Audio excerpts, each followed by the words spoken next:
Assalamualaikum warahmatullahi wabarakatuh. Perkenalkan, nama saya Muhammad Nur Huda dari Paralel-C, NPM 19031010126. Di sini saya akan menjelaskan tentang adsorpsi isotermal. Ya, sebenarnya apa sih yang dinamakan adsorpsi itu? Adsorpsi adalah peristiwa penyerapan suatu substansi pada permukaan benda padat, di mana substansi sendiri terdiri dari zat cair ataupun gas. Pada adsorpsi sendiri terjadi penarikan antara zat yang terserap dengan zat penyerapnya, di mana zat yang terserap dinamakan adsorban dan zat penyerapnya dinamakan adsorben. Sebelum mengenal lebih jauh tentang adsorpsi, maka kita harus lebih dahulu mengenal tentang sorpsi. Apa sih sorpsi itu?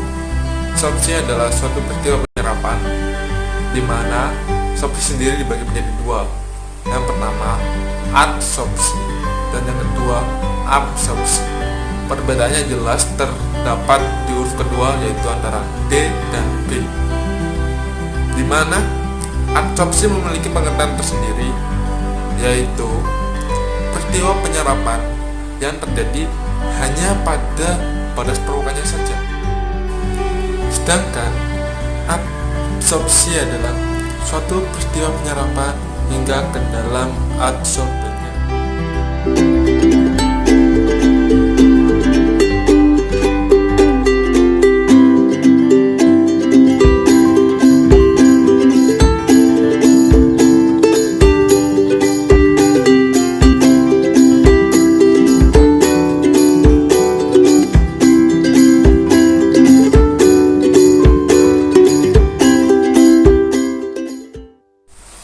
Kalian tahu nggak sih apa yang terjadi pada proses tisu tadi? Ya, yang terjadi pada proses tisu tadi adalah proses penyerapan. Namun, proses tersebut adalah proses absorpsi, bukan adsorpsi. Ketika kita berbicara tentang jenis-jenis adsorpsi, adsorpsi sendiri dibagi menjadi dua jenis. Yang pertama, adsorpsi fisika, dan yang kedua adsorpsi kimia.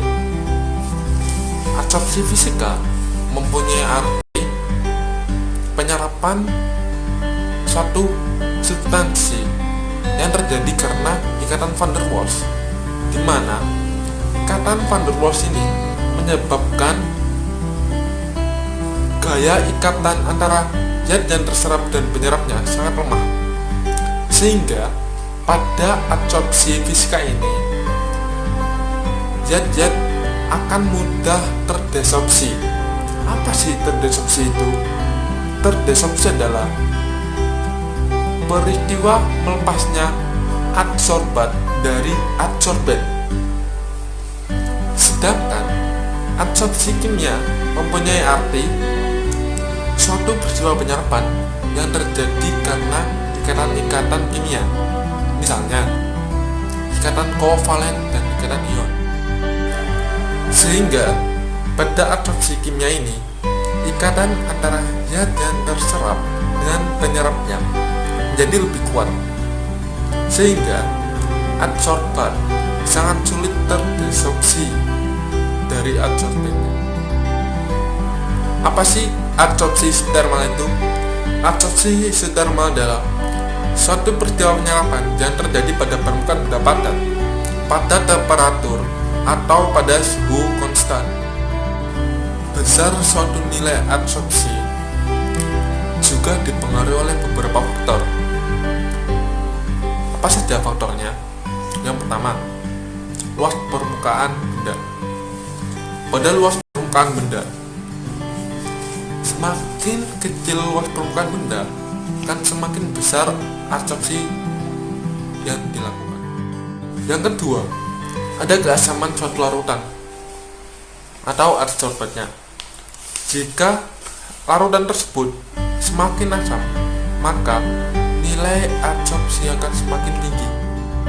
Yang ketiga, kepolaran suatu adsorban, di mana adsorban yang polar akan mudah terabsorpsi oleh adsorban yang polar juga. Sedangkan adsorban yang non-polar akan mudah terabsorpsi oleh adsorban yang non-polar juga. Yang keempat ini ada temperatur atau suhu, di mana jika temperatur atau suhu diturunkan, maka suatu zat untuk mengadsorpsi akan semakin kuat. Dalam peristiwa penyerapan pasti ada kata-kata yang bernama reversible dan irreversible. Apa sih arti keduanya? Reversible itu memiliki arti ikatan-ikatan yang terjadi ketika suhu dinaikkan, maka gaya tarik antara zat yang terserap dengan zat penyerapnya sangat lemah. Biasanya terjadi pada adsorpsi fisika.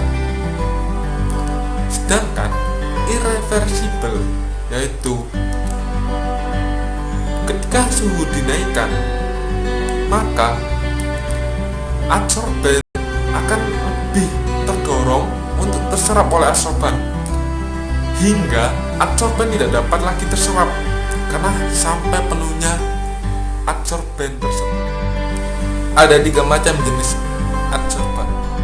Yang pertama ada adsorban polar, di mana adsorban ini bereaksi dengan amina, asam karboksilat, dan lain-lain. Yang kedua ada adsorban non-polar, di mana adsorban non-polar ini lebih mudah terabsorpsi oleh adsorban yang bersifat basal. Yang ketiga ada adsorban basal, di mana adsorban basal ini lebih mudah terabsorpsi oleh adsorban yang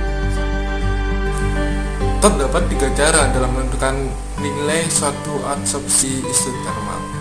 Yang pertama, grafik hubungan X per M dengan Y, di mana ketika grafik tersebut ditemukan slope, maka itulah nilai X per M-nya.